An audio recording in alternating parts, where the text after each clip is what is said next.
I remember the day I fell in love, sunlight streaming through her parents' summer house, my reflection blinking back from polished wood floors. I came from a modest home filled with fresh laundry and home-cooked meals. She belonged to a world of sleek cars, galas, and wealthy acquaintances who smiled politely but looked down on outsiders. That day, none of that mattered. Her laughter, her shining eyes, her dreams. I believed love could bridge any gap. "Can you stay longer?" she asked as we sat on a park bench near her estate, her name carved into the paint from childhood. It was before the engagement, before money complicated everything. Her father, Phil, a real estate mogul. Her mother, Maëlle, M for short, a woman who hosted charity luncheons and flew to Europe for shopping trips. Meanwhile, I came from a quiet neighborhood where neighbors chatted over chain-link fences, my father a retired teacher, my mother a part-time baker. We had no luxury, but we had enough, something her family would never understand.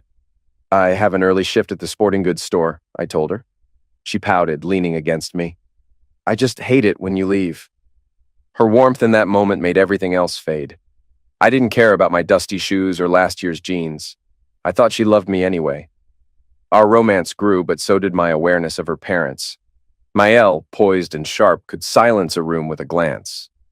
Phil, my father-in-law-to-be, was big in presence if not in height, known for giving casual remarks that sounded more like threats. They tolerated me for her sake, but never hid their belief that a middle-class man wasn't good enough.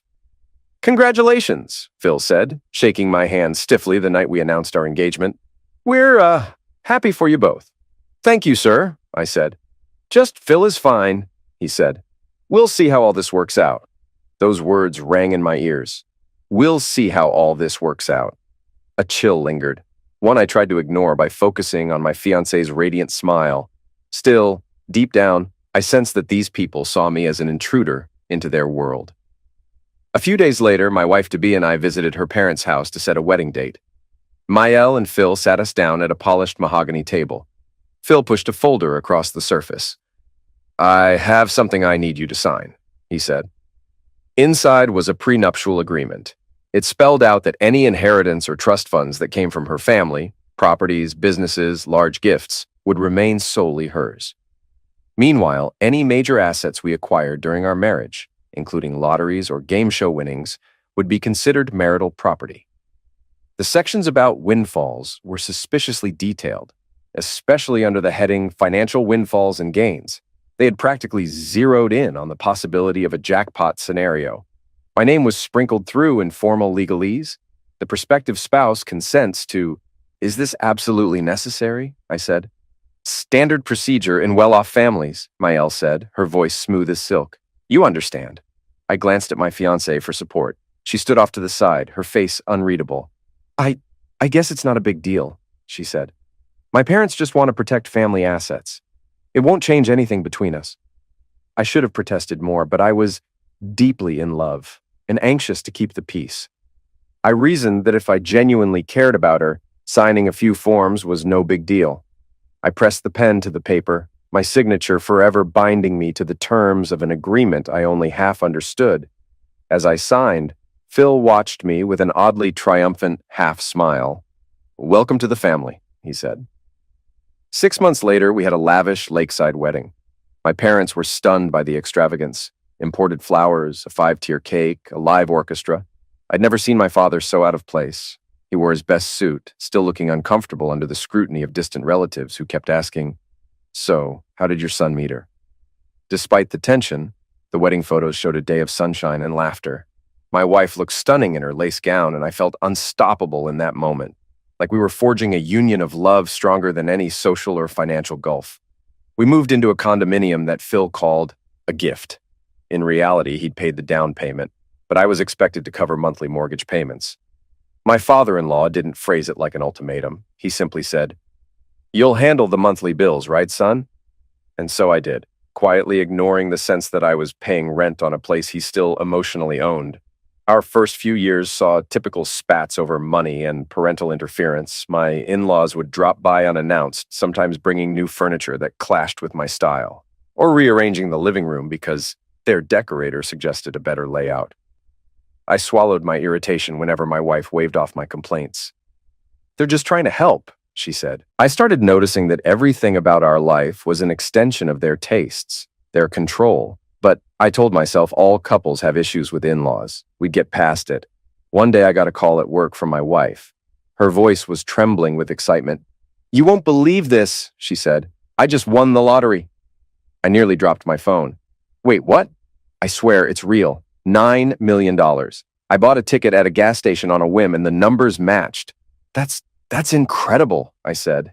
Visions of an early retirement, travel, philanthropic projects. My mind soared with possibilities. We had joked before about what we'd do if we ever became millionaires. Give some to my parents, buy a house not controlled by Phil, maybe even open my own business. I remember trembling with giddy excitement. Life was about to change. But as the days passed, the excitement wore thin. My wife became cagey about the money. She insisted we keep it quiet, especially from my side of the family. She said she was meeting with attorneys, people I'd never heard of, and assured me it was necessary to claim the money properly. "Shouldn't I come with you?" I said. She shook her head. "These lawyers are used to big estates. You'd feel out of place. I'll fill you in after." That stung more than I cared to admit. Over the next few weeks, I felt increasingly pushed aside. Each time I asked about the lottery money, how it would be managed, whether we'd pay off the condo, she grew dismissive or simply said, "It's complicated." One dreary afternoon, I returned from work feeling exhausted. The sporting goods store had been understaffed, and I pulled a double shift. All I wanted was to collapse on the couch. Instead, I opened the door to find my wife and her Aunt Linda rummaging through drawers, packing items into boxes. "What's going on?" I said. My wife straightened up, her face set in a hard line. "I'm filing for divorce," she said. "Pack your things. I want you gone tonight." My heart plummeted. "What are you talking about?" Aunt Linda, tall, hawkish, swept a critical eye over me. "The condo's in her name, financed with her father's money," she said. "You have no right to stay here." I couldn't process it. The woman I loved, who had just won a multi-million-dollar lottery, was kicking me out? "Please," I said, "can we talk this through?" My wife pressed her lips into a thin line. "I'll have my lawyer contact you. Now leave before we call security." I felt my throat tighten. I'd been paying half the mortgage for years, but she acted as though it was entirely her property. I grabbed a few essential items, some clothes, a toothbrush, and walked out the door. My entire life unraveled in a matter of minutes. Shaken, I drove to my parents' house. My father opened the door, alarmed to see me with a duffel bag and a haunted expression. "What happened?" he said. I choked out the words. "She won the lottery, filed for divorce, and kicked me out." My mother gasped, her hands flying to her mouth. My father's eyes hardened, his jaw flexing. He stepped aside, letting me enter. That night, as my mother railed about my in-laws' snobbishness and heartlessness, my father took a calmer approach, anger simmering beneath the surface, but he stayed pragmatic. "You need an attorney," he said. "We have to see how that prenup affects everything." I buried my face in my hands. That's the problem. Her parents insisted on it, so now I bet it leaves me with nothing. My father paused. "We don't know that yet. Let's find out." 2 days later, I found myself in a modest law office, the blinds casting striped shadows across the desk of my father's old friend, Mr. Carlson, a family law attorney. I slid the prenup across to him, explaining how Phil and Mael had insisted on it, how it specifically aimed to protect my wife's inherited assets. He flipped through the pages, then let out a soft chuckle. "They shot themselves in the foot," he said. My heart fluttered with hope. "What do you mean?" He pointed to a paragraph. "They locked down inherited wealth, trust funds, and gifts from her family as separate property. But they also included a clause about any windfall acquired during the marriage being marital property. That covers lottery winnings specifically unless it's stated otherwise." I stared, stunned. "They wrote that in?" He nodded. "Yes. They were so focused on preventing you from claiming her family's estate that they forgot to exclude lottery gains. Barring some bizarre judicial interpretation, you're entitled to a substantial portion of that prize." A wave of relief and anger collided in me. On one hand, I was outraged that they'd so callously tried to discard me. On the other hand, I realized I wasn't powerless.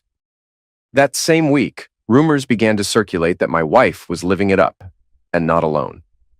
A mutual acquaintance mentioned seeing her around town with an old co-worker named Scott. Scott had worked with her at a marketing firm years ago, and apparently, they'd reconnected around the time she won the lottery. My mother frowned when I told her. You think she's been cheating? I shrugged, feeling sick. I don't know, but it sure looks that way, doesn't it? An image flashed through my mind. My wife, once so demure and sweet, now traveling with this ex-coworker, newly flush with cash. Could that be the real reason she was pushing me out? I filed the suspicion away. I was already reeling from the eviction, the looming divorce. The thought of her cheating with an old coworker was like a final dagger in my chest, but I needed facts before I confronted her. My father-in-law, Phil, didn't waste time making his stance known. One morning, my phone buzzed with a private number. Against my better judgment, I answered. Listen, he said, his voice dripping with condescension. You'll never see a penny of that lottery money. You're a nobody, and I'll use every means to make sure you walk away with zero. Actually, I said, forcing my voice to remain calm, the prenup states something different. He let out a mocking laugh. You think that matters? I have lawyers, and they know every judge in town. You'll be bankrupt from legal fees alone. Back off if you know what's good for you. I hung up, my hands shaking.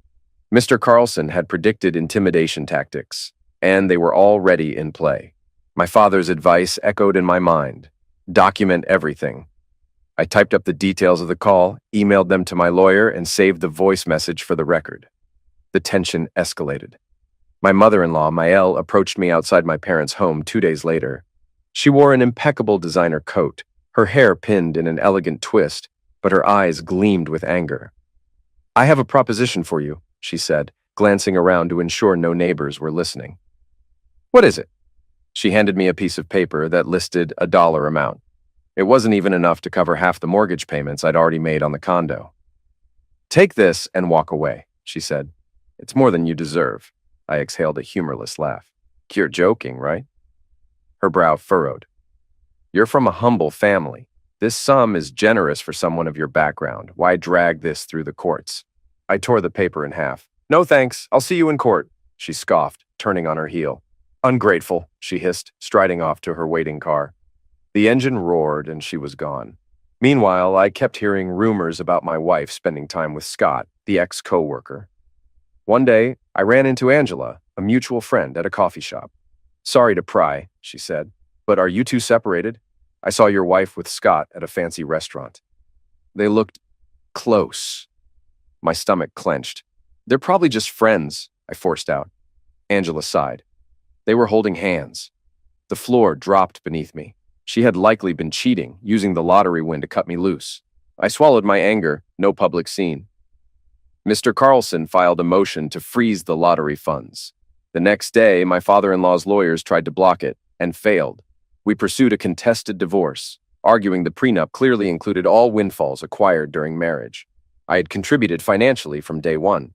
At a preliminary hearing, I saw my wife again. She arrived with her parents and 2 attorneys, her expression distant, refusing to meet my eyes. Afterward, I stepped forward. She paused in the hallway, arms crossed. How long? I said quietly. She glared. What do you mean? How long have you been with Scott, the ex-coworker? Her cheeks flushed. That's none of your business. So you were sleeping with him while I was working double shifts? I said, my voice trembling with suppressed anger. She cast a quick glance at her father, who scowled from a few feet away. Then she leaned in, dropping her voice to a hiss. You have no idea what it was like being suffocated by your mediocrity. Scott understands me. He's successful, interesting. I was tired of waiting for you to catch up. My mouth went dry. So that's how you see me? A stepping stone? She shrugged, lifting her chin in defiance. I see you as someone who doesn't belong in my world. Now, if you'll excuse me, don't expect me to walk away empty-handed, I said. I won't. You and your parents started this war. She narrowed her eyes. War? Really? Fine. See you in court then. With that, she spun on her heel, joining her parents. I stood, breathing heavily, the pain in my chest like a knife twisting deeper. Phil, furious at my refusal to yield, tried to sabotage me at work. He called the owner of the sporting goods store, my boss, and implied that if they didn't fire me, it might jeopardize some expansion plans. My boss, who had known me for years, simply told Phil to mind his own business. In response, I got an angry text from my wife. You can't keep mooching off decent people. Grow up and face the reality that no one wants you around. My father's done playing nice. I saved the text, forwarding it to Mr. Carlson. I refuse to engage in a text war. My father's voice echoed in my mind. Document everything, and don't stoop to their level. Weeks crept by. The stress consumed me, yet I clung to the knowledge that the law was on my side. Behind the scenes, my lawyer scoured every line of the prenup, highlighting the clause that read, all financial windfalls acquired during the period of marriage. This includes, but is not limited to, monetary prizes, lottery winnings, game show prizes, shall be deemed marital property and subject to equitable distribution unless specifically excluded within this document. They'd meticulously excluded inherited wealth, trusts, family gifts, but ironically, they never excluded lottery winnings. It was a glaring oversight. Their obsession with protecting the family estate had inadvertently left a trapdoor open. Meanwhile, rumors of my wife's relationship with Scott spread like wildfire. They were seen at clubs, fancy hotels, and exotic restaurants. My mother asked me if I'd consider using that infidelity as leverage in court. Mr. Carlson shook his head. Our state is no-fault divorce, so her cheating doesn't necessarily guarantee you more money. The real gem is that prenup. That's all you need. I realized it wasn't about revenge alone. It was about not being bullied into walking away with nothing. The final court date loomed on the horizon, a black cloud threatening to unleash a storm of legal showdowns and personal vendettas. 1 week before that dreaded day, my phone buzzed in the dimness of my parents' living room. It was nearly midnight. I'd just finished sorting through endless stacks of documents with my lawyer and was dozing off in an armchair. I glanced at the caller ID. It was my wife. We hadn't spoken directly in weeks, ever since she'd had me thrown out of the condo. My heart hammered with mixed rage and curiosity. Against my better judgment, I answered. Hello? I said, keeping my voice neutral. Hey, she said. I heard an odd tremor in her tone as if she were forcing herself to sound calm. Can we talk? My stomach twisted. Talk about what exactly?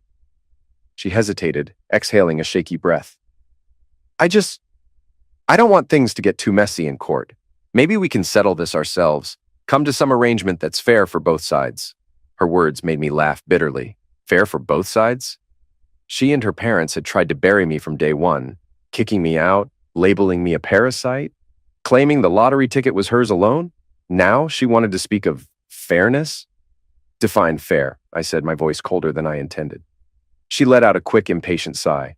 We can keep this private. Sign an NDA or something so the media or our social circles won't sniff around. You'll get some money, more than we offered before, but obviously a lot less than what your lawyer is pushing for now. That way, we can keep my parents out of the spotlight and you can walk away safe. So this was the latest hush bribe. A small wave of relief flickered in me, confirming they still feared the final verdict. But I felt my anger surge. How dare she believe I'd jump at another lowball? No thanks, I said. I'm done negotiating behind closed doors. We'll see what the judge says. She drew a sharp breath. When she spoke again, her voice brimmed with scorn. You're an idiot! Do you have any clue what my parents can do to you? If they pull every connection they have, you'll never work in this city again, or any city within 300 miles. A spark of my old fear flared, yet I pressed my lips tight and forced myself to remain firm. I guess I'll take that risk, I said. Goodbye. I hung up before she could retaliate. My hand shook. For a moment, doubt gnawed at me. Was I making a colossal mistake by refusing her final offer? I pictured myself blacklisted, jobless, maybe forced to relocate. But then I remembered the humiliation, the arrogance from her father, and the way she had thrust me out of my own home. Mr. Carlson, my lawyer, had insisted we were on solid legal ground. We had the prenup's exact wording to protect us. If they tried to stall, the judge would see right through it. With that thought, I steadied my resolve. No more fear. No more bowing down. I was in this fight until the end. The morning of the final hearing arrived, draped in low gray clouds that threatened rain. I slipped on my best suit, charcoal gray, hardly designer, but it fit me well enough. My mother fussed over my tie, telling me in hushed tones, "We believe in you." Outside the courthouse, I met Mr. Carlson. We exchanged a grim nod. My parents hovered a few steps back, offering moral support, but letting me handle the fight that was ultimately mine. The courthouse lobby buzzed with tension, men and women in suits, attorneys checking their phones, a clerk calling out names. I spotted my wife, exquisitely dressed in a tailored blazer and pencil skirt, sitting on a bench near the hallway. Her father stood behind her, arms crossed, lips drawn tight. Her mother was there too, whispering something in her ear, occasionally shooting me a venomous glare. They had 4 attorneys milling around them, rummaging through thick leather briefcases and comparing notes. My wife shot me a dismissive glance. She quickly turned away, flipping her hair with an arrogant flick of her wrist. In that moment, I felt like the villain of the story she'd likely told everyone. The freeloading, money-grubbing husband refusing to let her live her life. "Come on," Mr. Carlson said quietly. "Let's get inside." The courtroom felt colder than I expected. Rows of stiff wooden benches faced the judge's elevated seat. I took my place at the petitioner's table, Mr. Carlson at my side, while my wife and her squad of attorneys spread out at the respondent's table. The bailiff called the session to order, and a stern-faced judge, a woman in her 50s with silver-streaked hair pinned up, rapped her gavel. "We're here to determine the equitable distribution of marital assets in the divorce proceedings of—" She read our names, scanning our faces. I steeled myself, ignoring the knot in my stomach. My wife's lead attorney started with the same tired refrain. The lottery ticket was purchased independently with her personal funds. He claimed the money was never intended to be shared. Mr. Carlson stood, voice calm. "With respect, Your Honor, we have clear bank records. My client's wife used a joint debit card, both names on the account, to buy the ticket. Additionally, the prenuptial agreement explicitly includes lottery winnings as marital assets."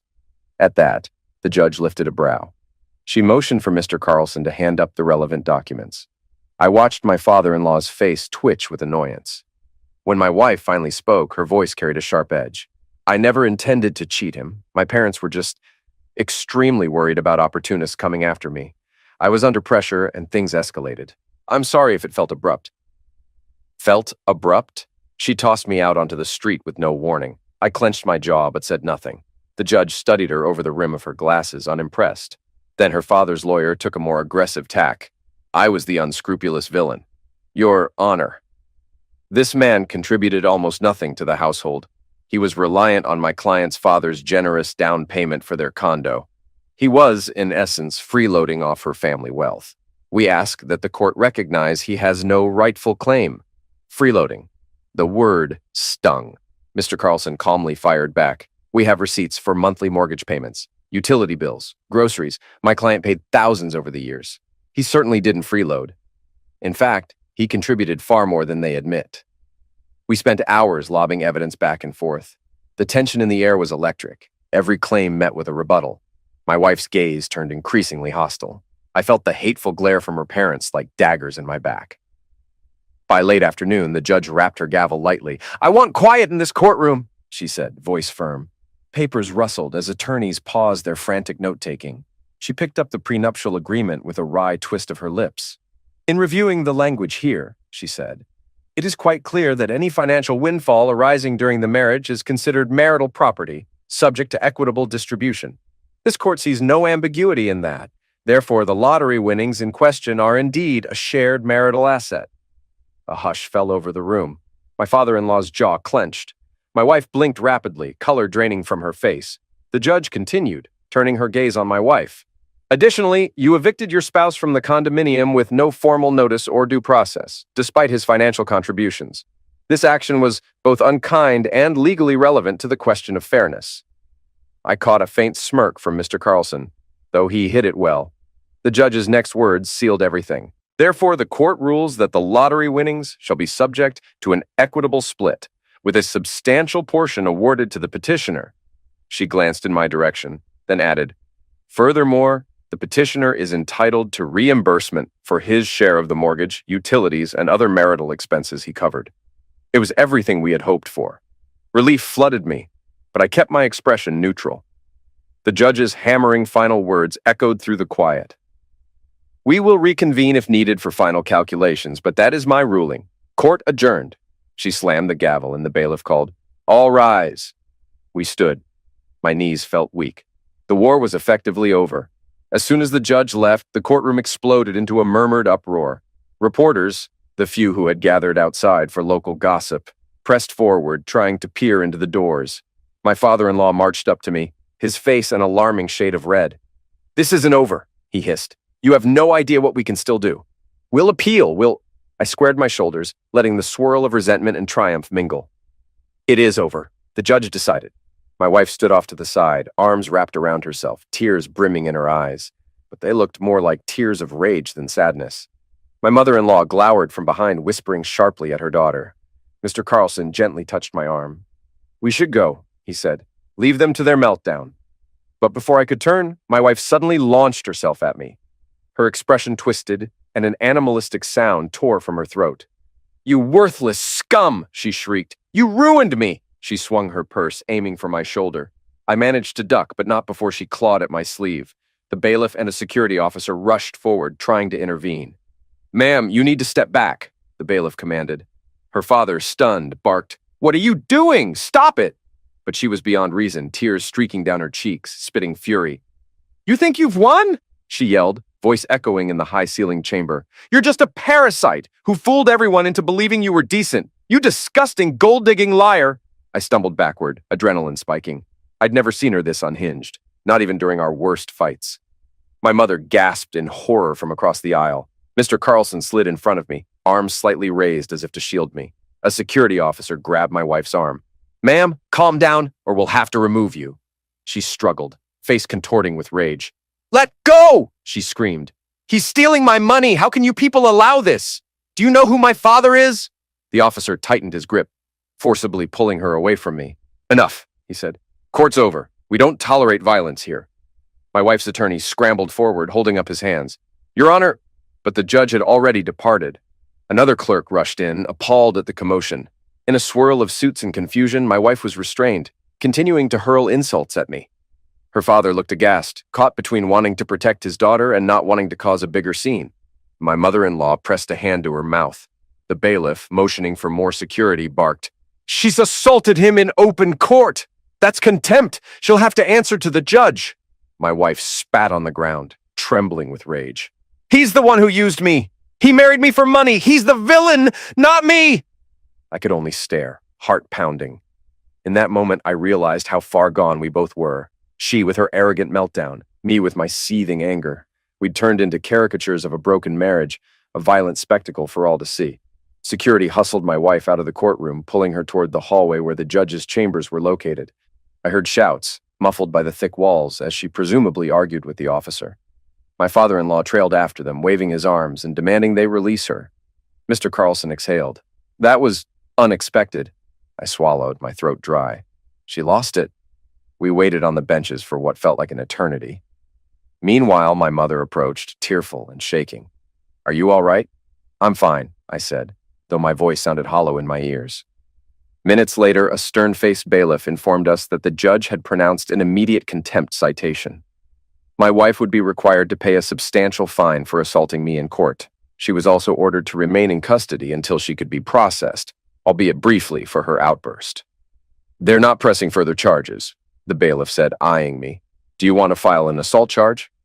I hesitated. Part of me was enraged enough to consider it, but another part felt an odd pity. She was lashing out because of her own mistakes and arrogance. "No," I said at last. "No formal charge. The court's reaction is enough." The bailiff nodded. "Understood." A few days later, after the dust settled, my wife was released. Her attorneys quietly moved to finalize the settlement, avoiding further embarrassment after her public breakdown. Word had spread through legal circles, even reaching minor tabloids. She avoided serious charges, but her reputation was in ruins. On a gray afternoon, I arrived at the attorney's office. My father-in-law glowered. My wife sat stiffly, eyes puffy, avoiding my gaze. The arrogance was gone, replaced by silent defeat. Her mother hovered nearby, whispering to their lawyer. They handed me the final documents, a large lump sum from the $9 million and full release of condo claims. I signed without hesitation.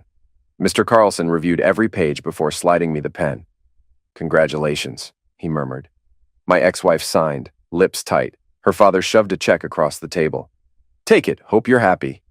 I glanced around. My ex stared blankly, lost in thought. When the last signature was in place, the attorneys nodded. The settlement was done. No one said goodbye.